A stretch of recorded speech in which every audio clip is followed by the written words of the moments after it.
Nous avons demandé que le président Bazoum soit libéré immédiatement et sans condition.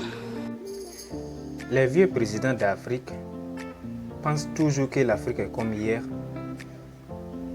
comme au temps de Thomas Sankara, au temps de Kadhafi, 2011. Quand un président panafricain vient au pouvoir et s'associe pour le combattre comme Kadhafi, quand un président africain vient défendre au nom de l'Afrique, comme Thomas Sankara, et s'associe pour le combattre, et pense que non, l'Afrique est toujours comme hier. C'est la même chose qu'ils veulent faire au Niger. Pourtant, j'ai oublié qu'en l'ère actuelle, c'est le temps d'Ibrahim Traoré et Assimi Goïta. Et que ça s'est passé hier, ça c'était hier.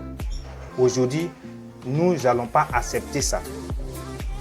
Si vous avez touché Niger, c'est comme vous avez touché Ibrahim Traoré. C'est comme vous avez touché Assimi Goïta. Ils ne vont pas s'asseoir pour regarder. C'est ce qu'ils ont dit. CEDEAO a fait une réunion le 10 août qu'ils vont intervenir militairement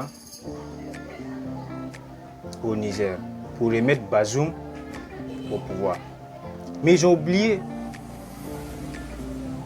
quand ils vont intervenir militairement pour remettre Bazoum au pouvoir, qui sera ces gars de corps? Peut-être c'est CEDEAO eux-mêmes qui vont garder Bazoum. Sinon, ce n'est pas les gens du Niger en tout cas. On n'a qu'à écouter Alassane Dramane qui est sorti pour faire un communiqué au sujet du Niger.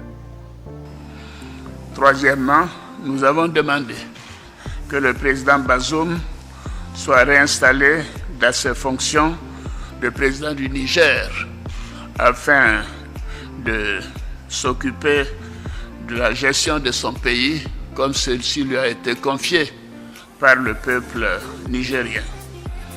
Les chefs d'État de la CEDEAO, bien sûr, une fois que ces conditions seront remplies, les chefs d'État de la CEDEAO demanderont au président Bazoum de faire preuve de clémence en vue du renforcement de la réconciliation et de la démocratie.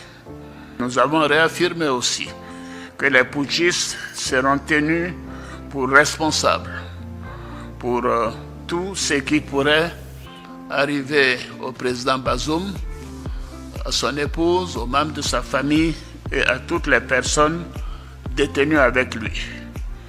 Les putschistes sont tenus totalement responsables des sanctions imposées au Niger. C'est un point qui a été relevé par tous les chefs d'État.